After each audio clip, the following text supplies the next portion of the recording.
Bismillahirrahmanirrahim. Assalamualaikum warahmatullahi wabarakatuh.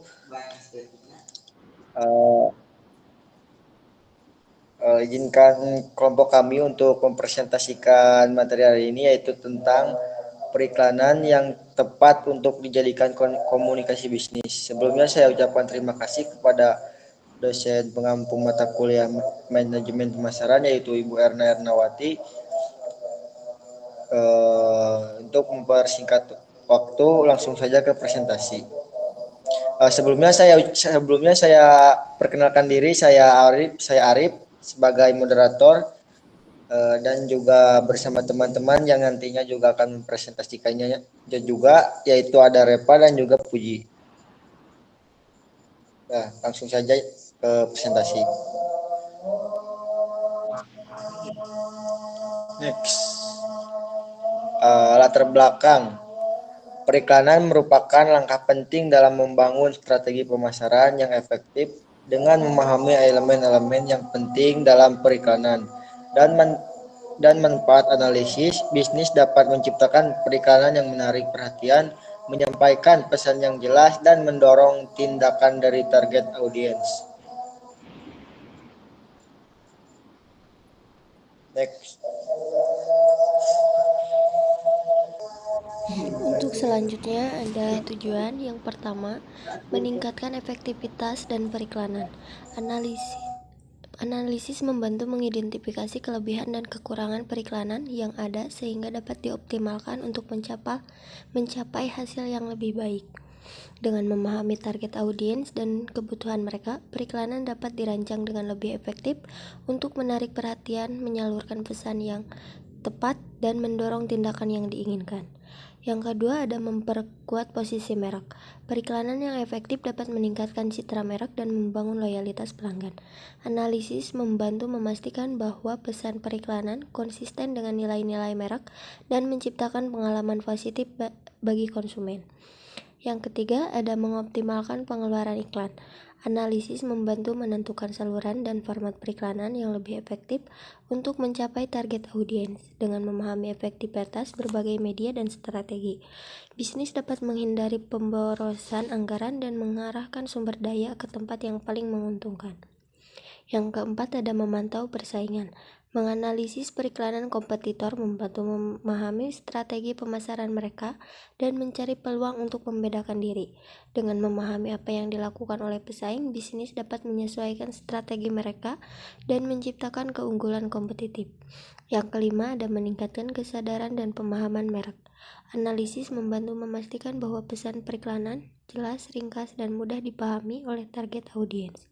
Dengan memahami bagaimana target audiens menerima dan menafsirkan pesan bisnis dapat meningkatkan kesadaran merek dan membangun pemahaman yang lebih baik tentang produk atau jasa yang ditawarkan. Yang terakhir ada mengukur efektivitas kampanye. Analisis membantu menilai efektivitas kampanye periklanan dengan mengukur metrik seperti jangkauan, engagement, dan konversi. Dengan memahami apa yang berhasil dan apa yang tidak, bisnis dapat menyesuaikan strategi mereka dan meningkatkan ROI dari kampanye periklanan. Yang selanjutnya ada manfaat dari analisis periklanan. Yang pertama ada sebagai alat untuk promosi. Tujuan utama dari advertising yaitu untuk menyampaikan bahwa perusahaan mempunyai sesuatu yang menarik untuk ditawarkan, supaya bisa berguna sebagai alat promosi yang efektif. Konten yang dibuat bisa membuat mengenai jurnalisme yang memenuhi unsur apa, siapa, kapan, di mana, mengapa, dan bagaimana. Yang kedua ada meningkatkan kesadaran pelanggan.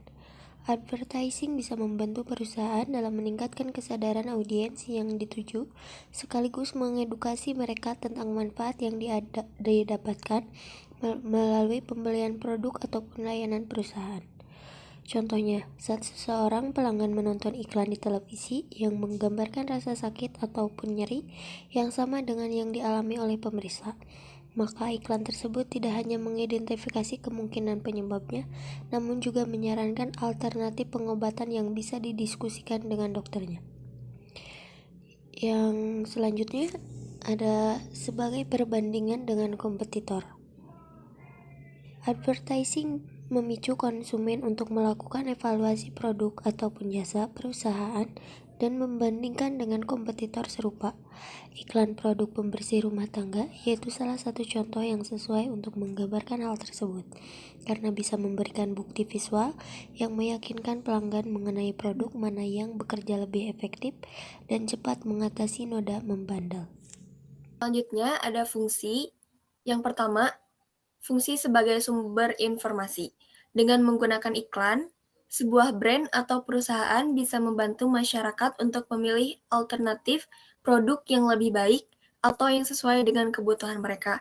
Yang kedua, fungsi sebagai kegiatan ekonomi.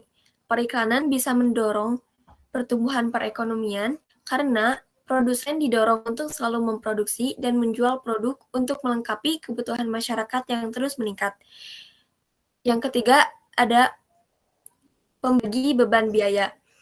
Periklanan bisa membantu terciptanya skala ekonomi yang besar untuk setiap produk ataupun lainnya. Yang keempat, ada sumber dana media. Yang kelima, identitas produsen.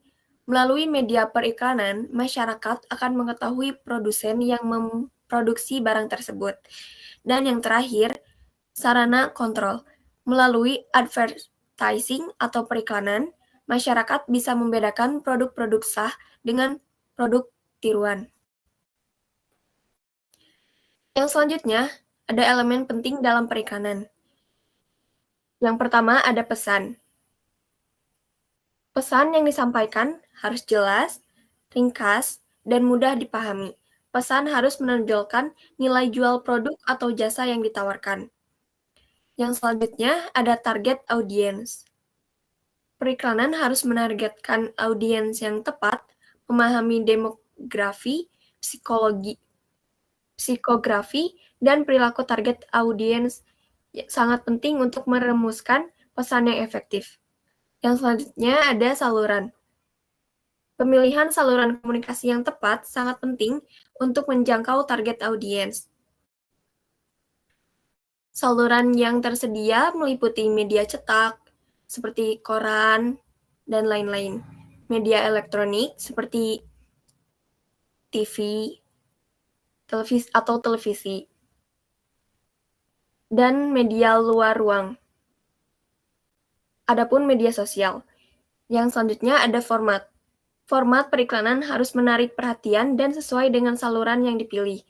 Format yang populer meliputi teks, gambar, video, dan animasi. Dan yang terakhir, ada budaya. Periklanan harus mempertimbangkan nilai-nilai budaya. Pesan yang tidak sensitif terhadap budaya dapat menimbulkan reaksi negatif. Yang selanjutnya ada kesimpulan. Baik, untuk kesimpulannya yaitu dari materi ini adalah menganalisis isi periklanan merupakan langkah penting dalam membangun strategi pemasaran yang efektif. Dengan memahami elemen-elemen penting dalam periklanan dan manfaat analisis, bisnis dapat menciptakan periklanan yang menarik perhatian, menyampaikan pesan yang jelas, dan mendorong tindakan dari target audiens. Mungkin itu saja dari kelompok 3. Mohon maaf atas kesalahan dan kekurangannya. Assalamualaikum warahmatullahi wabarakatuh.